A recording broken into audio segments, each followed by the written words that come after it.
Big boss Kannada season 12ರ ಫಿನಾಲೆಗೆ ಇನ್ನು ಕೆಲವು ದಿನಗಳಷ್ಟೇ ಬಾಕಿ ಉಳಿದಿರೋದು. ಈ ಬಾರಿಯ ಸೀಸನ್ನ ವಿನ್ನರ್ ಯಾರಾಗ್ತಾರೆ ಅನ್ನೋ ಕುತೂಹಲ ಎಲ್ಲರಲ್ಲೂ ಇದೆ.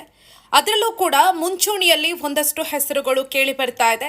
ಅದರಲ್ಲಿ ನಮ್ಮ ಕರಾವಳಿಯ ಹುಡುಗಿ ರಕ್ಷಿತಾ ಶೆಟ್ಟಿ ಕೂಡ ಒಬ್ಬರು. Rakshita Shetty Bigg Boss winner ಆಗಬೇಕು ಅನ್ನೋದು ಕರಾವಳಿಗರ ಬಹುದೊಡ್ಡ ಆಸೆ. ನಮ್ಮ ಹುಡುಗಿಯನ್ನ ಈ ಬಾರಿ ವಿನ್ನರ್ ಆಗಿಸಬೇಕು ಅನ್ನೋ ನಿಟ್ಟಿನಲ್ಲಿ ಕರಾವಳಿಯಲ್ಲಿ ಒಂದು ರೀತಿಯ ಅಭಿಯಾನವೇ ನಡೀತಾ ಇದೆ.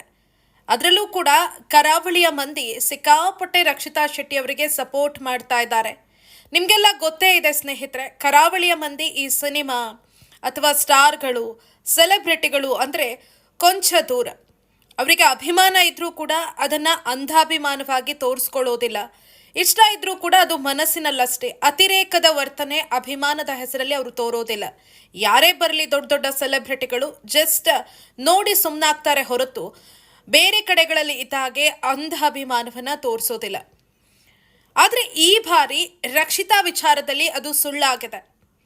ಬಿಗ್ ಬಾಸ್ ಶೋ ಅಂದರೆ ಮಾರು ದೂರ ಓಡ್ತಾ ಇದ್ದ ಅದೆಷ್ಟೋ ಮಂದಿ ಈ ಬಾರಿ ಬಿಗ್ ಬಾಸ್ ಸೀಸನ್ ಅನ್ನ ವೀಕ್ಷಣೆ ಮಾಡ್ತಾ ಇದ್ದಾರೆ. ಅದರಲ್ಲೂ ಕೂಡ ಕರಾವಳಿ ಕಡೆಯ ಮಂದಿ. ಯಾಕಂದ್ರೆ ಅದರಲ್ಲಿ ರಕ್ಷಿತಾ ಶೆಟ್ಟಿ ಇದ್ದಾರೆ ಅನ್ನೋ ಕಾರಣಕ್ಕೆ. ರಕ್ಷಿತಾ ಅವರು ಬಿಗ್ ಬಾಸ್ ಮನೆಗೆ ಎಂಟ್ರಿ ಕೊಟ್ಟಾಗ ಯಾವ ರೀತಿ ಮಾತುಗಳು ಕೇಳಿ ಬಂದ್ವು ಅದೆಲ್ಲವೂ ಕೂಡ ನಿಮಗೆ ಎಲ್ರಿಗೂ ಕೂಡ ನೆನಪಿದೆ. ರಕ್ಷಿತಾ ಶೆಟ್ಟಿ ಯಾಕೆ, ಆಕೆ ಕನ್ನಡದ ಕೊಲೆ ಮಾಡ್ತಾಳೆ, ಮುಂಬೈನಲ್ಲಿ ಹುಟ್ಟಿ ಬೆಳೆದ ಆಕೆಯನ್ನ ಕನ್ನಡದ ರಿಯಾಲಿಟಿ ಶೋಗೆ ಯಾಕೆ ಆಯ್ಕೆ ಮಾಡಬೇಕಾಗಿತ್ತು, ಕನ್ನಡಕ್ಕೆ ಅವಮಾನ ಮಾಡ್ತಿದ್ದಾಳೆ, ತಪ್ಪಾಗಿ ಕನ್ನಡ ಮಾತನಾಡೋದೇ ಆಕೆಯ ಟ್ಯಾಲೆಂಟಾ, ಅದೇ ಮಾನದಂಡವ ಆಕೆಯ ಆಯ್ಕೆಗೆ, ಹೀಗೆ ಹತ್ತಾರು ಪ್ರಶ್ನೆಗಳು ಉದ್ಭವವಾಗಿದ್ವು, ಆಕ್ರೋಶಗಳು ವ್ಯಕ್ತವಾಗಿದ್ವು. ಆದರೆ ಕರಾವಳಿಯ ಮಂದಿ ಮಾತ್ರ ಸಿಕ್ಕಾಪಟ್ಟೆ ಖುಷಿಯನ್ನ ವ್ಯಕ್ತಪಡಿಸಿದ್ರು. ಅದಕ್ಕೆ ಪ್ರಮುಖ ಕಾರಣ ನಮ್ಮ ಹುಡುಗಿ ಬಿಗ್ ಬಾಸ್ ಮನೆಗೆ ಹೋಗ್ತಿದ್ದಾಳೆ ಅಂತ. ಅದರಲ್ಲೂ ಕೂಡ ಬಿಗ್ ಬಾಸ್ ಮನೆಗೆ ಎಂಟ್ರಿ ಕೊಟ್ಟ ಕೆಲವೇ ಗಂಟೆಗಳಲ್ಲಿ ಆಕೆಯನ್ನ ಎಲಿಮಿನೇಟ್ ಮಾಡಲಾಗತ್ತೆ. ಬಿಗ್ ಬಾಸ್ ಮನೆಯಿಂದ ರಕ್ಷಿತಾ ಹೊರಗಡೆ ಬರ್ತಾರೆ. ಆ ಸಂದರ್ಭದಲ್ಲಿ ಸಿಕ್ಕಾಪಟ್ಟೆ ಆಕ್ರೋಶ ವ್ಯಕ್ತವಾಗತ್ತೆ. ರಕ್ಷಿತಾಗೋಸ್ಕರ ಬಿಗ್ ಬಾಸ್ ನೋಡ್ತಾ ಇದ್ದೀವಿ ಅಂತ ಹೇಳ್ತಾ ಇದ್ದ ಅದೆಷ್ಟೋ ಕರಾವಳಿಗರು ಇನ್ಮೇಲೆ ನಾವು ಈ ಶೋವನ್ನ ನೋಡೋದಿಲ್ಲ, ನಮ್ಮ ಹುಡುಗಿಗೆ ಅವಮಾನ ಆಗಿದೆ, ಕರಾವಳಿಯ ಮಂದಿಗೆ ನೀವು ಇನ್ಸಲ್ಟ್ ಮಾಡಿದ್ದೀರಿ, ಆ ಕಾರಣಕ್ಕೆ ನಾವು ಇನ್ನು ಈ ಸೀಸನ್ ಅನ್ನ ನೋಡಲ್ಲ ಅಥವಾ ಬಿಗ್ ಬಾಸ್ ಶೋವನ್ನೇ ನೋಡಲ್ಲ ಅಂತ ಆಕ್ಷೇಪಗಳನ್ನ ಹೊರಹಾಕಿದ್ರು, ಆಕ್ರೋಶವನ್ನ ಸೋಷಿಯಲ್ ಮೀಡಿಯಾದಲ್ಲಿ ಹೊರಹಾಕಿದ್ರು. ಅದಾದ ಬಳಿಕ ಟ್ವಿಸ್ಟ್ ಸಿಗತ್ತೆ, ಮತ್ತೆ ಬಿಗ್ ಬಾಸ್ ವೇದಿಕೆಯಲ್ಲಿ ಕಾಣಿಸ್ಕೊಳ್ತಾರೆ. ಕರಾವಳಿಯ ಮಂದಿ ಜೊತೆಗೆ ಸಾಕಷ್ಟು ಜನ ಸೋಷಿಯಲ್ ಮೀಡಿಯಾದಲ್ಲಿ ರಕ್ಷಿತಾ ಪರವಾಗಿ ಸ್ಟ್ಯಾಂಡ್ ತೆಗೆದುಕೊಂಡಿದ್ದಕ್ಕೆ ರಕ್ಷಿತಾ ವಾಪಸ್ ಬಂದ್ರು ಅನ್ನೋದು ಒಂದಷ್ಟು ಜನ ಹೇಳ್ತಾ ಇರುವಂಥ ಮಾತಾದರೂ ಕೂಡ ಅಲ್ಲಿ ಏನು ನಡೆದಿದೆ ಅನ್ನೋದು ಗೊತ್ತಿಲ್ಲ. ರಕ್ಷಿತಾ ಅವರೇ ಮುಂದೆ ಹೇಳಬೇಕು. ಸದ್ಯಕ್ಕೆ ಈ ಹುಡುಗಿ ಕರಾವಳಿಯ ಮಂದಿಯ ಪಾಲಿಗೆ ಅತ್ಯಂತ ಫೇವ್ರೆಟ್ ಸ್ಪರ್ಧಿ. ಸಿಕ್ಕಾಪಟ್ಟೆ ಸಪೋರ್ಟ್ ವ್ಯಕ್ತವಾಗ್ತಾ ಇದೆ. ಅದರಲ್ಲೂ ಕೂಡ ಫಿನಾಲೆಗೆ ಹತ್ರ ಆಗ್ತಾ ಇದ್ದಂತೆ ಸಾಕಷ್ಟು ಜನ ರಕ್ಷಿತಾ ಅವರಿಗೆ ಸಪೋರ್ಟ್ ಮಾಡ್ತಾ ಇದ್ದಾರೆ. ಮುಖ್ಯವಾಗಿ ಕರಾವಳಿಯ ಸಾಕಷ್ಟು ಯೂಟ್ಯೂಬರ್ಸ್ ಏನಿದ್ದಾರೆ, ಸೋಷಿಯಲ್ ಮೀಡಿಯಾ ಕಂಟೆಂಟ್ ಕ್ರಿಯೇಟರ್ಸ್ ಏನಿದ್ದಾರೆ, ಅವರೆಲ್ಲರೂ ಕೂಡ ರಕ್ಷಿತಾ ಅವರ ಪರವಾಗಿ ನಿಂತಿದ್ದಾರೆ. ಸದ್ಯಕ್ಕೆ ನಿಮಗೆಲ್ಲ ಗೊತ್ತಾ ಇದೆ, ಕರಾವಳಿ ಭಾಗದಲ್ಲಿ ಕೋಲ, ನೇಮ, ಜಾತ್ರೆ ಈ ರೀತಿಯಾದಂಥ ಸಂಭ್ರಮ ಮನೆ ಮಾಡಿದೆ. ಎಲ್ಲ ಕಡೆ ಇದೇ ಸಂಭ್ರಮ ಇದೆ. ಇಂಥ ಸ್ಥಳಗಳಲ್ಲಿ ಸಾಕಷ್ಟು ಜನ ರಕ್ಷಿತಾ ಅವರ ಪರವಾಗಿ ಓಟ್ ಕೇಳ್ತಾ ಇದ್ದಾರೆ. ರಕ್ಷಿತಾ ಅವರಿಗೆ ಓಟ್ ಮಾಡಿ ನಮ್ಮ ಹುಡುಗಿಯನ್ನ ಗೆಲ್ಲಿಸಿ ಅಂತ ಒಂದಷ್ಟು ಯೂಟ್ಯೂಬರ್ಸ್ಗಳು ಕೂಡ ತಮ್ಮ ಯೂಟ್ಯೂಬ್ ವಾಹಿನಿ ಇರ್ಬೋದು, ಬೇರೆ ಬೇರೆ ಸಾರ್ವಜನಿಕ ಸ್ಥಳಗಳಿರ್ಬೋದು, ಅವರೆಲ್ಲರೂ ಕೂಡ ರಕ್ಷಿತಾ ಪರವಾಗಿ ಪ್ರಚಾರವನ್ನ ಮಾಡ್ತಾ ಇದ್ದಾರೆ. ಇನ್ನು ಕರಾವಳಿಯ ಖ್ಯಾತ ಯೂಟ್ಯೂಬ್ ಚಾನೆಲ್ ಆದಂತಹ ಶಟರ್ ಬಾಕ್ಸ್ ಫಿಲಮ್ಸ್ನವರು ಕೂಡ ರಕ್ಷಿತಾ ಪರವಾಗಿ ಒಂದು ಪ್ರಚಾರದ ರೀತಿಯಲ್ಲಿ ಅಭಿಯಾನವನ್ನೇ ಮಾಡ್ತಾ ಇದ್ದಾರೆ. ರಕ್ಷಿತಾ ಅವರು ವಿನ್ ಆಗಬೇಕು, ನಮ್ಮ ಹುಡುಗಿಗೆ ಸಪೋರ್ಟ್ ಮಾಡಿ ಅಂತ. ಇನ್ನು ಸಾಕಷ್ಟು ಸಾಂಗ್ಗಳನ್ನು ಕೂಡ ರಚನೆ ಮಾಡಿದ್ದಾರೆ ರಕ್ಷಿತಾಗೋಸ್ಕರ. ಸಾಕಷ್ಟು ಸಾಂಗ್ಗಳನ್ನು ನೀವು ಸೋಷಿಯಲ್ ಮೀಡಿಯಾದಲ್ಲಿ ಗಮನಿಸಿರ್ಬೋದು. ಪುಟ್ಟ ಪುಟ್ಟ ಮಕ್ಕಳು ಕೂಡ ರಕ್ಷಿತಕ್ಕ ವಿನ್ ಆಗಬೇಕು ಅಂತ ಹಾಡು ಹಾಡಿದ್ದಾರೆ, ಡ್ಯಾನ್ಸ್ ಮಾಡಿದ್ದಾರೆ. ನೀವು ಸೋಷಿಯಲ್ ಮೀಡಿಯಾದಲ್ಲಿ ಗಮನಿಸಿದ್ರೆ ಗೊತ್ತಾಗುತ್ತೆ. ರಕ್ಷಿತಾ ಅಂತ ಒಂದು ಹ್ಯಾಶ್ ಟ್ಯಾಗ್ ಹಾಕಿ ನೋಡಿದ್ರೆ ನಿಮಗೆ ಗೊತ್ತಾಗುತ್ತೆ ಯಾವ ರೇಂಜ್ಗೆ ರಕ್ಷಿತಾ ಅವರಿಗೆ ಹವಾ ಕ್ರಿಯೇಟ್ ಆಗಿದೆ, ಯಾವ ರೀತಿ ಹವಾ ಕ್ರಿಯೇಟ್ ಮಾಡಿದ್ದಾರೆ ರಕ್ಷಿತಾ ಅವರು ಅಂತ.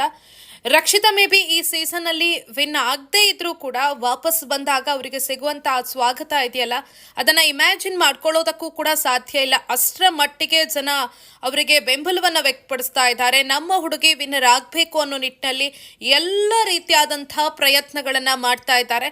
ಅದರಲ್ಲೂ ಕೂಡ ಕರಾವಳಿ ಭಾಗದ ಜನ ಇಂಥ ವಿಚಾರಗಳಲ್ಲಿ ಕೊಂಚ ದೂರ. ಈ ರೀತಿ ಸೆಲೆಬ್ರಿಟಿಗಳ ಅಭಿಮಾನವನ್ನು ವ್ಯಕ್ತಪಡಿಸೋದು ಅಥವಾ ಒಂದು ಶೋ ಅಂದಾಗ ಅತಿರೇಕದ ಅಭಿಮಾನ ತೋರಿಸೋದು ಅಥವಾ ಇಂಥ ಪ್ರಚಾರಗಳನ್ನು ಮಾಡೋದು, ಇದರಿಂದ ತುಂಬ ದೂರ. ನಮ್ಮ ಅಭಿಮಾನ ಏನಿದ್ರೂ ಕೂಡ ಮನಸ್ಸಿನಲ್ಲಿ ಇರುತ್ತೆ ಹೊರತು ಹೊರಗಡೆ ವ್ಯಕ್ತಪಡಿಸೋದು ತುಂಬ ಕಡಿಮೆ. ಆದರೆ ರಕ್ಷಿತಾ ವಿಚಾರದಲ್ಲಿ ಇದು ಪೂರ್ತಿ ಉಲ್ಟಾ ಆಗಿದೆ. ರಕ್ಷಿತಾ ಅವರೇ ವಿನ್ನರ್ ಆಗಬೇಕು ಅಂತ ಸಾಕಷ್ಟು ಜನ ಒಂದು ಅಭಿಯಾನದ ರೀತಿಯಲ್ಲಿ ಮಾಡ್ತಾ ಇದ್ದಾರೆ, ಪ್ರಚಾರ ಮಾಡ್ತಾ ಇದ್ದಾರೆ. ಸೋಷಿಯಲ್ ಮೀಡಿಯಾದಲ್ಲಿ ಒಂದಷ್ಟು ಪೋಸ್ಟ್ಗಳನ್ನು, ವಿಡಿಯೋಗಳನ್ನು ಹಾಕ್ತಾ ಇದ್ದಾರೆ. ಇನ್ನೊಂದಷ್ಟು ಜನ ಕರಾವಳಿಯ ಕಾರ್ಮಿಕ ದೈವ ಕೊರಗಜ್ಜ ಏನಿದ್ದಾರೆ ಅವರ ಮೊರೆ ಹೋಗಿದ್ದಾರೆ. ಸಾಕಷ್ಟು ಜನ ಕೊರಗಜ್ಜನಿಗೆ ಪ್ರಾರ್ಥನೆಯನ್ನ ಕೂಡ ಸಲ್ಲಿಸಿದ್ದಾರೆ. ನಮ್ಮ ಹುಡುಗಿ ಪ್ರಾಮಾಣಿಕವಾಗಿ ಬಿಗ್ ಬಾಸ್ ಮನೆಯಲ್ಲಿ ಆಟ ಆಡಿದ್ದಾರೆ, ಪ್ರಾಮಾಣಿಕತೆಯ ಮೂಲಕವೇ ಗಮನ ಸೆಳೆದಿದ್ದಾರೆ. ಅವರ ಮುಗ್ಧತೆ, ವ್ಯಕ್ತಿತ್ವ ಎಲ್ಲವನ್ನ ಕೂಡ ನೀವು ನೋಡಿದ್ದೀರಿ. ಹಾಗಾಗಿ ಆ ಒಂದು ಬಾಲಕಿಗೆ ನಿಮ್ಮ ಸಪೋರ್ಟ್ ಇರಲಿ ಅಂತ ಕೊರಗಜ್ಜನ ಮೊರೆ ಕೂಡ ಹೋಗಿದ್ದಾರೆ. ಅಷ್ಟೊಂದು ಸಪೋರ್ಟ್ ವ್ಯಕ್ತವಾಗ್ತಾ ಇದೆ. ನಮ್ಮ ಮನೆಯ ಮಗಳೇ ಏನೋ ಬಿಗ್ ಬಾಸ್ ಶೋಗೆ ಹೋಗಿರಬೇಕು, ಆಕೆಯೇ ಆ ಒಂದು ಶೋದಲ್ಲಿ ಭಾಗಿಯಾಗಿ ಆಟ ಆಡ್ತಾ ಇದ್ದಾಳೇನೋ ಅನ್ನೋ ರೀತಿಯಲ್ಲಿ ಸಪೋರ್ಟ್ ವ್ಯಕ್ತವಾಗ್ತಾ ಇದೆ.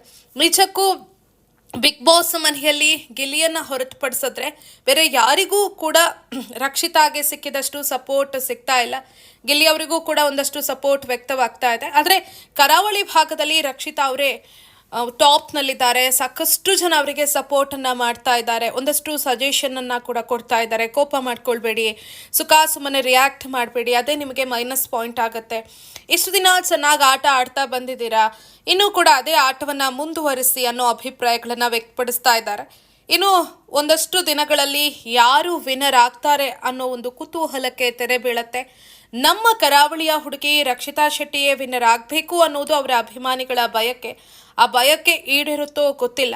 ಸದ್ಯಕ್ಕೆ ಎಲ್ಲ ರೀತಿಯಲ್ಲೂ ಕೂಡ ರಕ್ಷಿತಾ ಅವರಿಗೆ ಸಪೋರ್ಟ್ ವ್ಯಕ್ತವಾಗ್ತಾ ಇದೆ. ಊರಿನಲ್ಲಿ ಅಲ್ಲಲ್ಲಿ ಅವರ ಪೋಸ್ಟರ್ಗಳನ್ನು ಹಾಕಿದ್ದಾರೆ, ಬ್ಯಾನರ್ಗಳನ್ನು ಹಾಕಿದ್ದಾರೆ. ಬೇರೆ ಬೇರೆ ಕಾರ್ಯಕ್ರಮಗಳಲ್ಲೂ ಕೂಡ ರಕ್ಷಿತಾ ಅವರಿಗೆ ವೋಟ್ ಮಾಡಿ ಅಂತ ಸಾಕಷ್ಟು ಜನ ಮನವಿ ಮಾಡ್ತಾ ಇದ್ದಾರೆ. ಅದರಲ್ಲೂ ಕೂಡ ರಕ್ಷಿತಾಗೆ ಒಂದಷ್ಟು ಕ್ಲೋಸ್ ಆಗಿರುವಂಥ ಯೂಟ್ಯೂಬರ್ಸ್ ಇರಬಹುದು, ಅವರು ಕೂಡ ರಕ್ಷಿತಾ ಪರವಾಗಿ ಒಂದು ಅಭಿಯಾನದ ರೀತಿಯಲ್ಲಿ ಮಾಡ್ತಾ ಇದ್ದಾರೆ, ಆಕೆಗೆ ಜಯ ಸಿಗಬೇಕು ಅಂತ.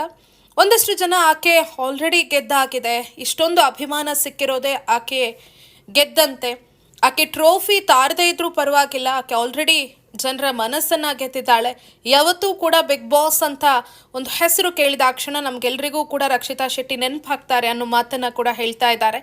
ಸೊ ರಕ್ಷಿತಾ ಅವರಿಗೆ ಸಿಗ್ತಾ ಇರುವಂಥ ಈ ಒಂದು ಅಭಿಮಾನಕ್ಕೆ, ಈ ಒಂದು ಪ್ರೀತಿಗೆ, ಈ ಒಂದು ಗೌರವಕ್ಕೆ ನಿಮಗೇನು ಅನಿಸುತ್ತೆ ಅನ್ನೋದನ್ನು ಕಮೆಂಟ್ ಮಾಡಿ. ಹಾಗೆಯೇ ರಕ್ಷಿತಾ ಅವರಿಗೆ ನೀವು ಯಾವ ರೀತಿ ಸಪೋರ್ಟ್ ಮಾಡ್ತೀರಿ ಅನ್ನೋದನ್ನು ಕೂಡ ಕಮೆಂಟ್ ಮಾಡಿ ತಿಳಿಸಿ.